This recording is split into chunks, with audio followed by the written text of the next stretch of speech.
Well, good morning, everybody.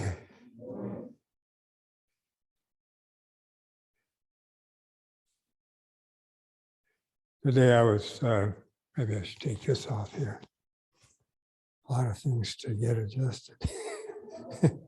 Sometimes when I take my mask off, my hearing aids fly out. So I hope I'm glad they didn't do that today. So anyway, today I was going to be talking from this book by Steve Hagen, Buddhism is Not What You Think. And he had some teaching in here that I thought was very helpful. And so I thought I would read that. And also I was going to add some teaching that I've given before in the past, but I wanted to look at what I said in light of what Steve is mentioning.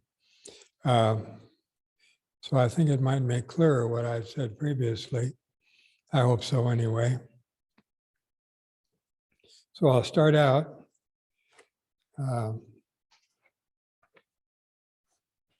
And this is from the chapter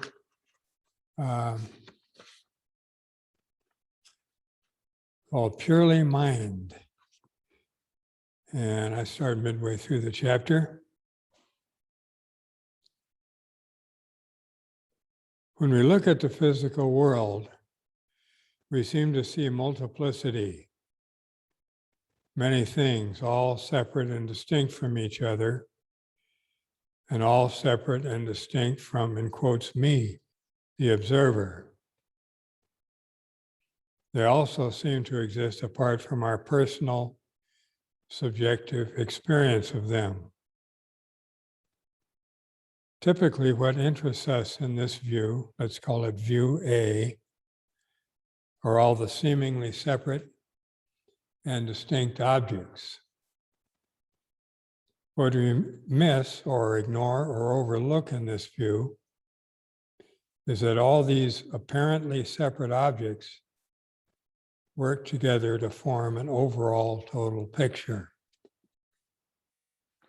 In this view, we unquestioningly believe in the objectivity of that world, in quotes, out there.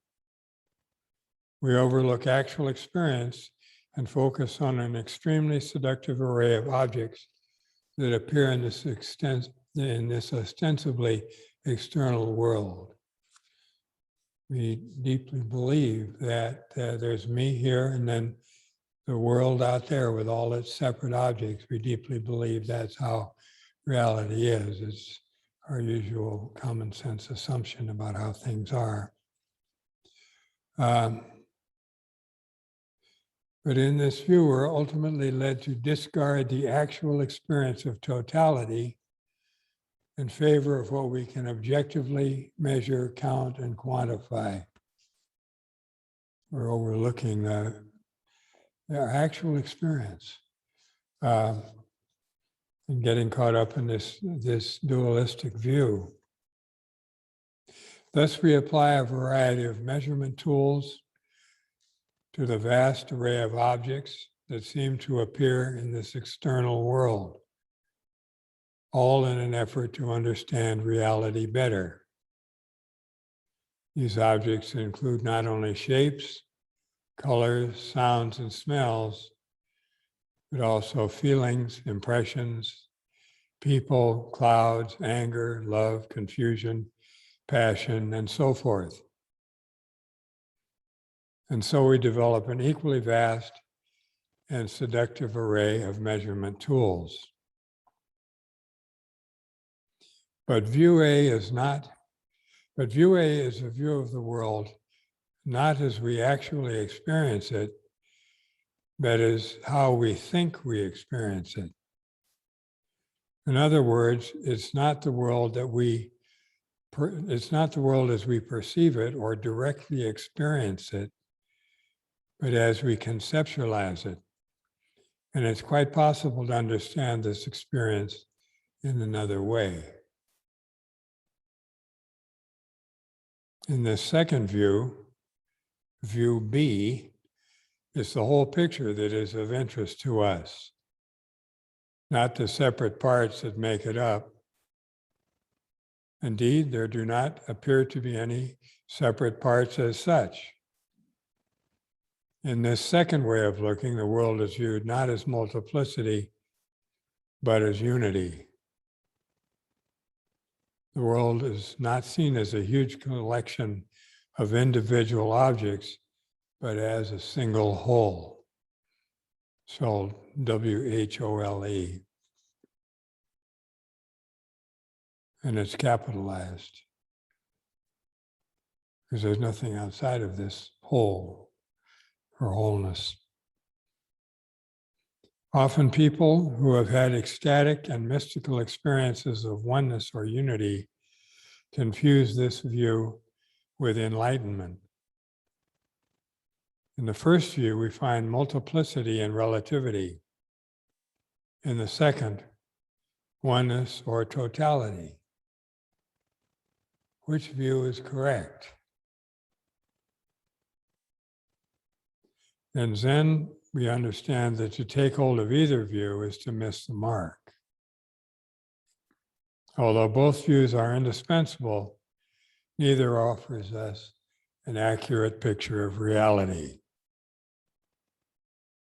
The problem with the first view, view A, our common sense dualistic view, is that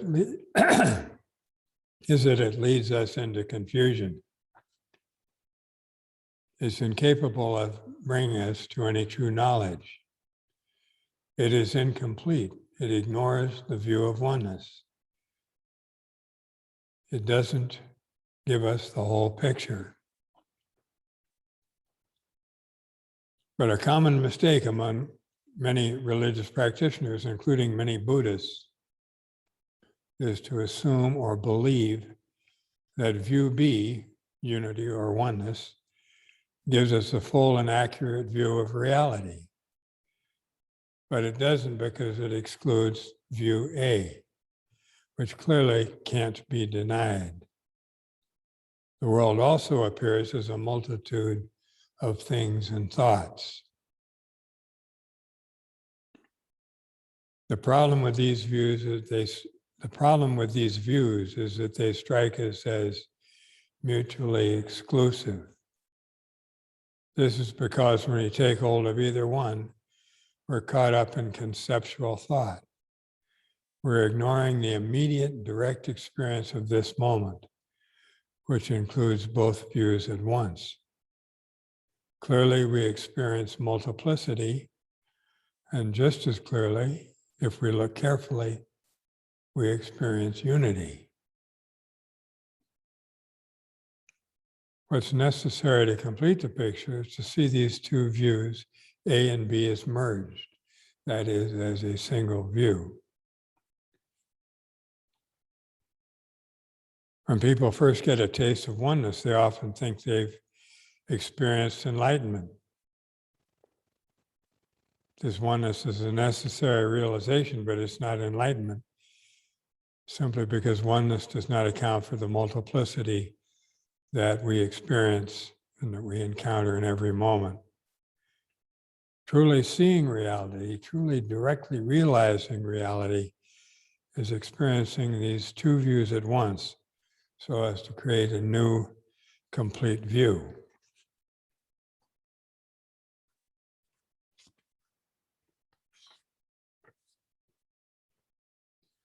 Truly realizing reality is directly realizing or directly seeing that multiplicity, which is this everyday world of this and that, and unity, oneness, are not two and cannot be made into two.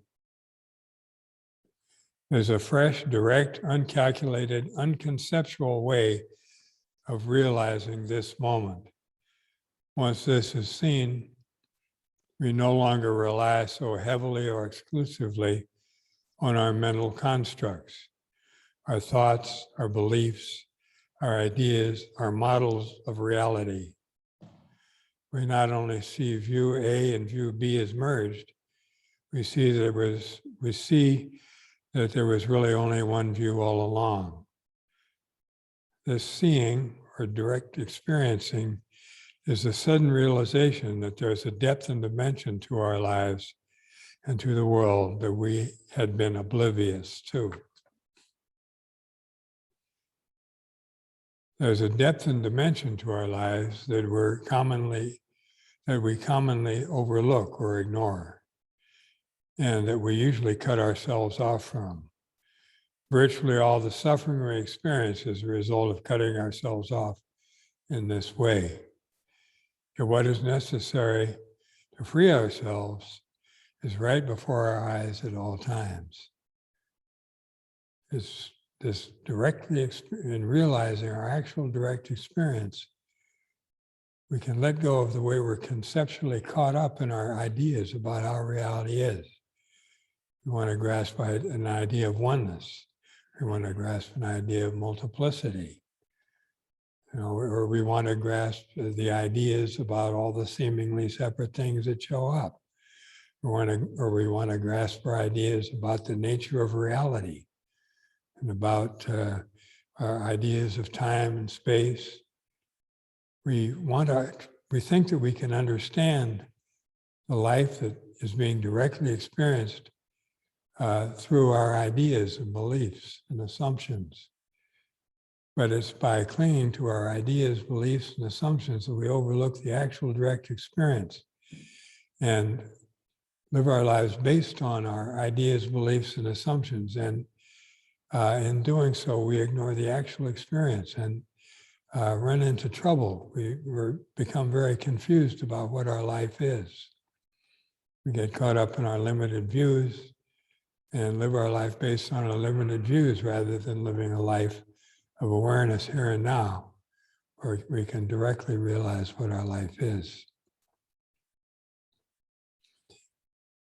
There's another section in here I'd like to read.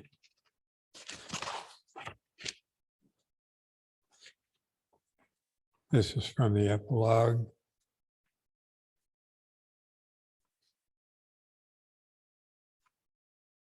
The direct experience or direct perception of an awakened person is identical to your own. It's a good thing too, because this means you can awaken. All that is necessary is to see reality directly. We only need to get beyond our calculating mind, our thinking mind, our explaining mind. And when Steve says see here, he italicizes the word see. He doesn't mean our conventional idea of see, where I, separate me, see something else separate from me over there with my eyes. And in that kind of seeing, we're still caught up in our ideas of me, who's doing something called seeing, and an idea of seeing something separate from me. We're caught up in our ideas of the experience rather than allowing ourselves to directly experience this reality without being caught up in our ideas and beliefs and assumptions about what it is. So as Steve says, we only need to get beyond our calculating mind, our thinking mind, our explaining mind, which is trying to conceptually grasp and understand our life based on these limited ideas that we have about what our life is. We need to see and let go of these limited ideas and directly realize what our life is. Our confusion is only the result of what we think. Reality doesn't need any explanation whatsoever. In fact, it cannot be explained. And it doesn't need to be. After all, it's already here. We can't explain reality. Reality isn't something that can be packaged within a conceptual explanation or description. But we don't need to explain it. It's already here. It's already being directly experienced right now. Explanations are merely an attempt to say what reality is like. But it's absurd to think that reality could be like anything. Reality isn't like anything. It's reality. Reality itself is inconceivable. It won't go into a conceptual package. But it doesn't need to. We already see it. We simply need to stop trying to take hold of it, trying to understand it objectively or conceptually, or to try and grasp it in terms of our limited conceptual models of it. Whatever you hold to, let it go. Step into this moment. Step into this here now moment. Come back to just this direct experience here and now. Again and again, and resume the practice of living this direct experience here and now. It takes some effort, but come back to just this. Just see what you've been ignoring for so long. All of us are directly experiencing reality. It's just we get caught up in our ideas and beliefs and assumptions and expectations and ignore what is directly experienced. And we become very confused when we do that. So I want to go over something that I have talked about before, and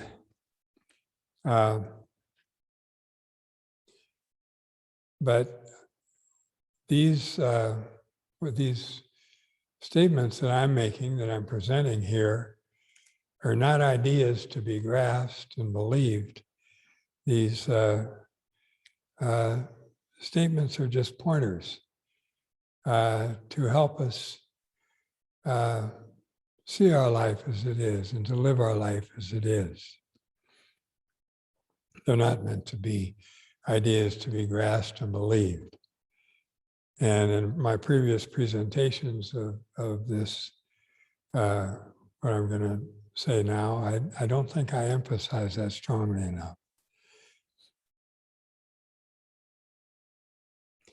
So our practice is to be aware here and now without being caught up in our one-sided ideas, beliefs, and assumptions, without being caught up in our expectations, thinking that this practice will do something in particular to benefit the separate ego self that we imagine we are. This practice is just to be aware here and now for the sake of being aware here and now.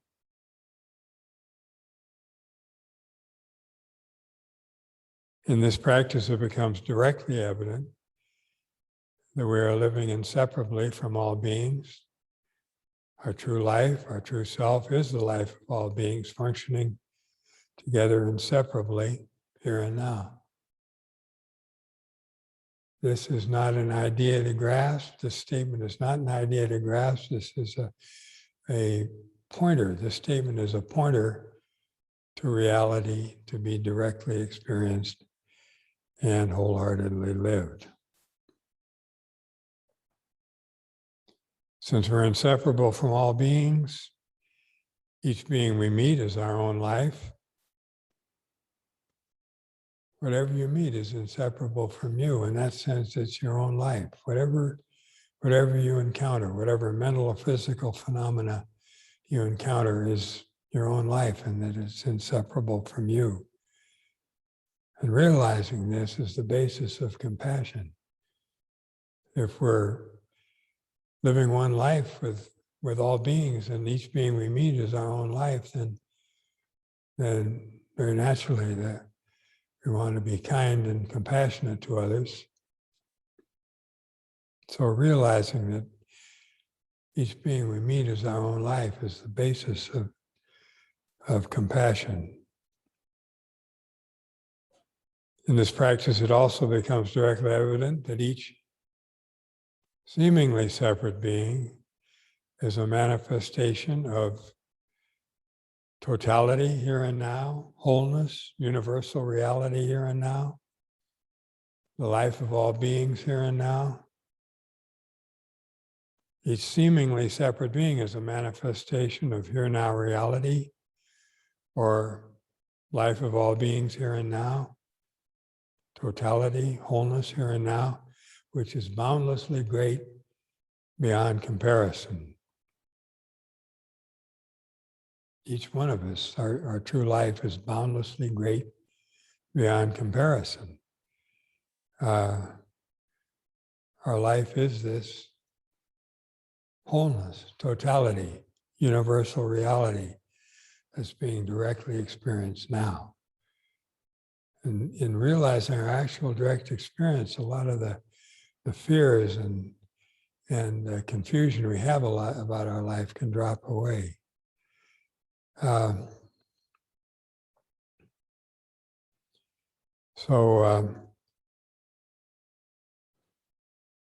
Realizing each being we meet is great beyond comparison. My teacher used to say that. Kadagiri Rosh used to say, you are great beyond comparison.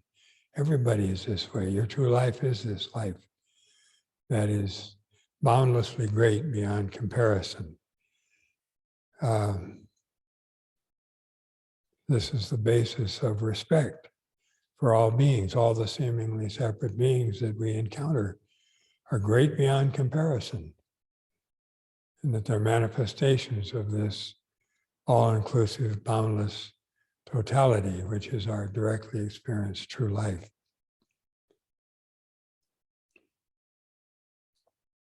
So this respect is beyond our conventional ideas of respect. It's just a respect based on this realization that we're living inseparably from all beings, and that our life is this boundless life of all beings. It can't be compared to anything else. Each seemingly separate being is manifesting totality here and now, or the life of all beings here and now in its own unique way.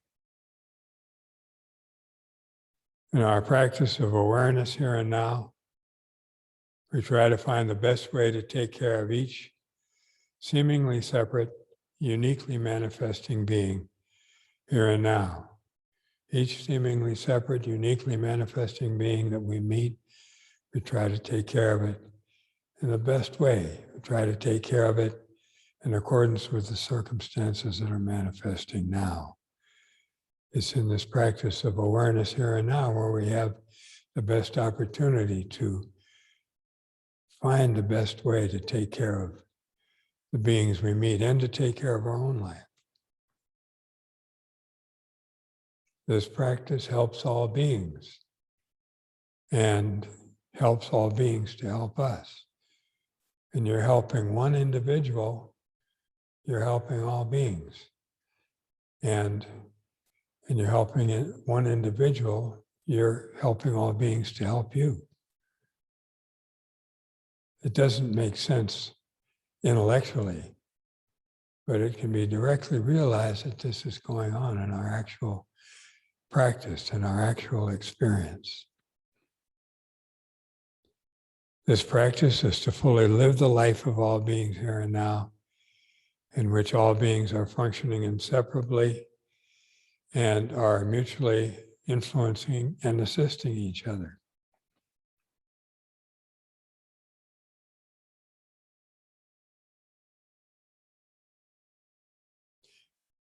The life of all beings, which is our true life, our true self, functions and manifests itself in such a way as to bring about the appearance of separation of self and others.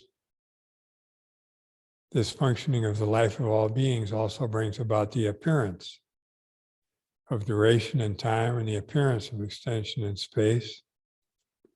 Very much looks like there's all these separate beings, and the separate beings are interacting with other separate beings to cause other separate beings to appear and other separate events to take place. It really looks this way. Our life functions and manifests to bring about this appearance.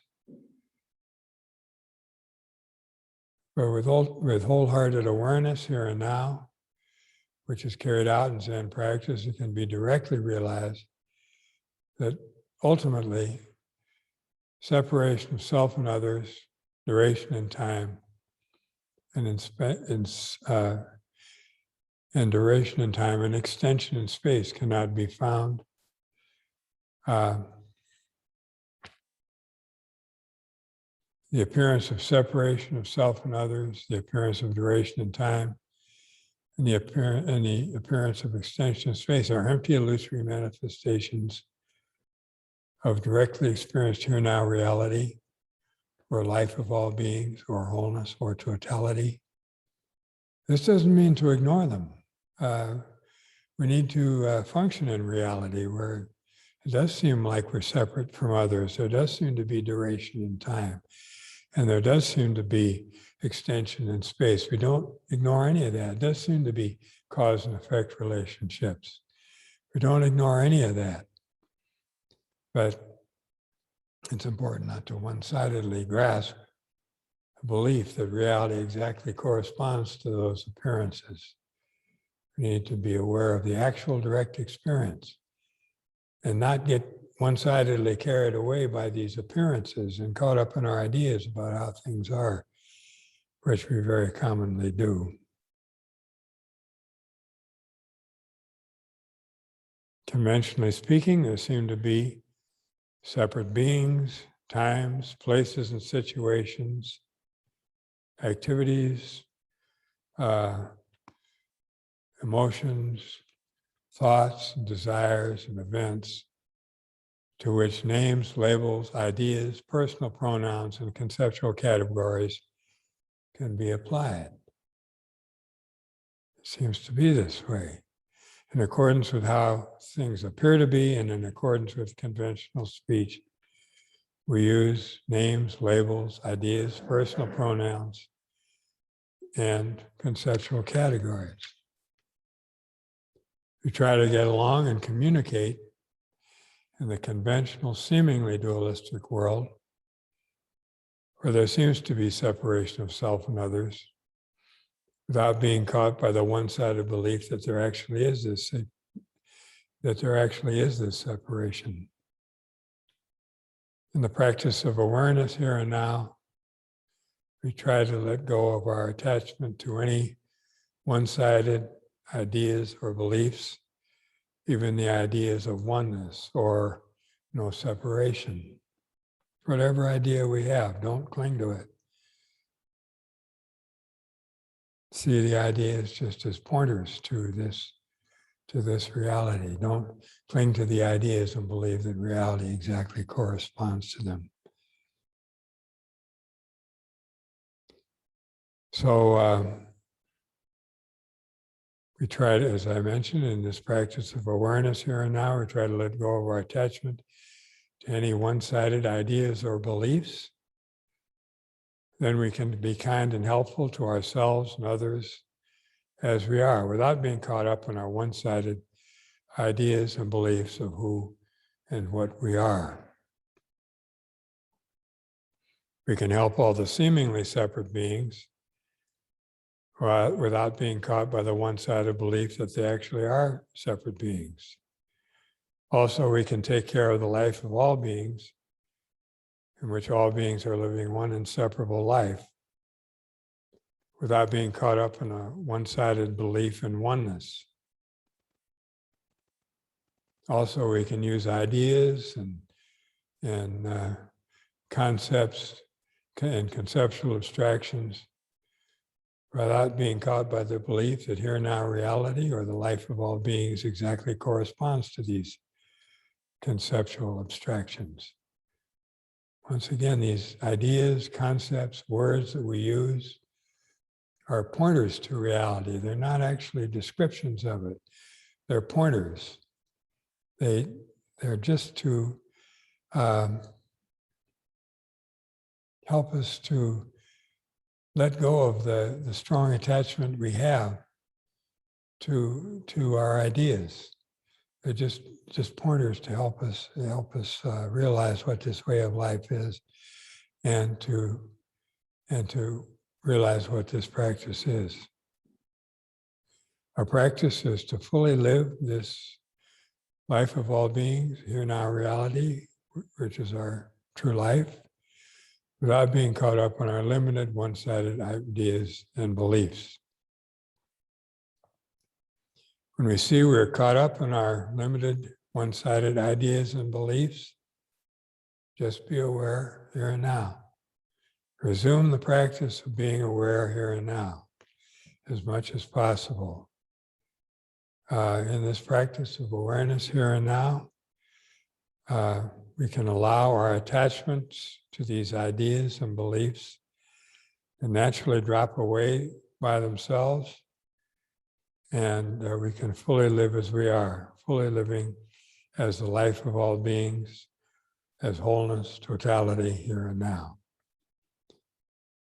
So when we see that we're caught up in our ideas and beliefs, believing that reality exactly corresponds to them, we just resume the practice of being aware here and now. In that practice of being aware here and now, these ideas and beliefs, our attachment to these ideas and beliefs, and naturally drop away. And we can live our life as it is rather than being caught up in our ideas and beliefs.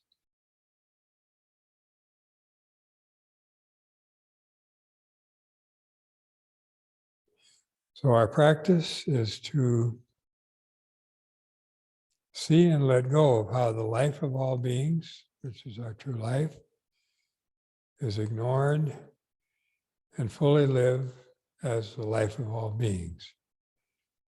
This practice helps all beings and helps all beings to help us. This practice is to fully participate in the life of all beings, and this helps all beings to fully participate in this life of all beings. This practice is to fully live this life where all beings are mutually influencing and assisting each other. This is our practice. Now, once again, I'm not advocating you grasp the idea that all beings are mutually assisting each other, and that, we're living one life inseparably from all beings. I'm not asking you to grasp that idea. Just see that as a pointer to help you appreciate more accurately what your actual experience is. And if you see yourself getting caught up in any ideas at all, just allow those ideas to naturally drop away by themselves. Just resume the practice of being aware here and now for the sake of being aware here and now. This is our practice. Being aware here and now without the expectation of gaining something from our practice, and without being caught up in our limited, one-sided ideas and beliefs. But this practice of awareness is not the conventional idea of awareness. Usually think awareness is something that I am doing. I am being aware, and I'm being aware of that thing over there. We think awareness is something I am being aware. But in this practice of awareness, just being awareness,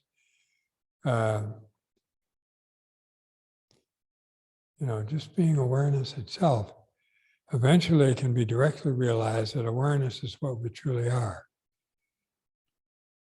And once again, don't grasp this as an idea, thinking, what I truly am is awareness. This statement isn't an idea to grasp. It's a reality to be directly experienced and wholeheartedly lived. It's important to understand this, not to grasp the idea of that our practice is I, separate ego, self, me, should be aware, but rather to just be the awareness that you are. Each being, in our practice, we can realize that each being is a manifestation of this awareness or awakeness here and now. This is a subjectless, objectless awareness that is being directly experienced now by all beings. The technical term for this is Buddha nature. This is awareness or awakeness. This is the true nature of all beings. This is our true life, our true self. The teachers, my teacher Katagiri Roshi and also Suzuki Roshi used to emphasize this. They would frequently say, "You are Buddha. All beings are Buddha." And all beings are Buddha in the sense that all beings are manifestations of Buddha nature. Ultimately, our practice is not a means to become an awakened person, not a technique to transform yourself from a deluded person into an awakened person. Our practice is to be the Buddha or awareness or awakeness that you are right now, and to respect each being as Buddha. This is our practice, isn't to try and, if I do this, I will become an awakened person. I'll turn myself into an awakened Buddha. That isn't really the practice. We're still caught up in our limited views when we think that's what the practice is. The practice is to be the Buddha that you are, to live this awakeness or awareness that is being directly experienced now without being caught up in your ideas and beliefs, without being caught up in your expectations, just being aware here and now for the sake of being aware here and now. And I can't explain this. It has to be directly realized by each individual. So our practice is to see and let go of how Buddha nature, our true life, true self, awareness, awakeness, wholeness, totality, is ignored and fully live the awareness, awakeness of Buddha nature that we truly are.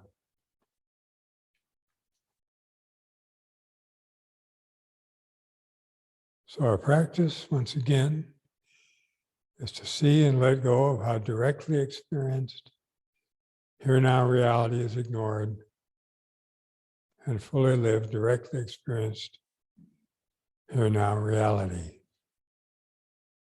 And in this practice, a joyful way of life is possible. But this is not a joy that we strive to get. It's not an egocentric joy. This joy is letting go of our grasping, letting go of grasping our egocentric ideas and beliefs, and fully living out here now reality, fully living as we truly are. This is the joy of living as we are, in harmony with reality, in harmony with all beings. The joy of living without the confusion of being caught up in egocentric, one-sided views. This is the joy of living inseparably from all beings who are mutually assisting each other. This is the joy of having the opportunity in each moment to express our gratitude to all beings.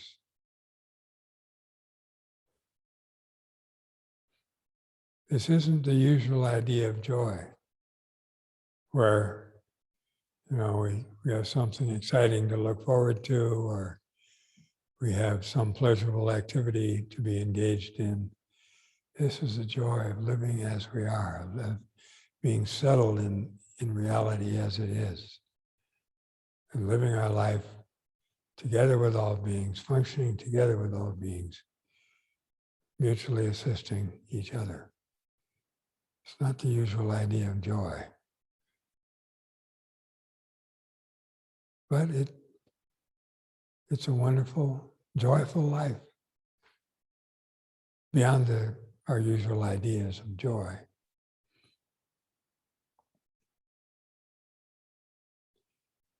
Do you have any questions about what I've said today?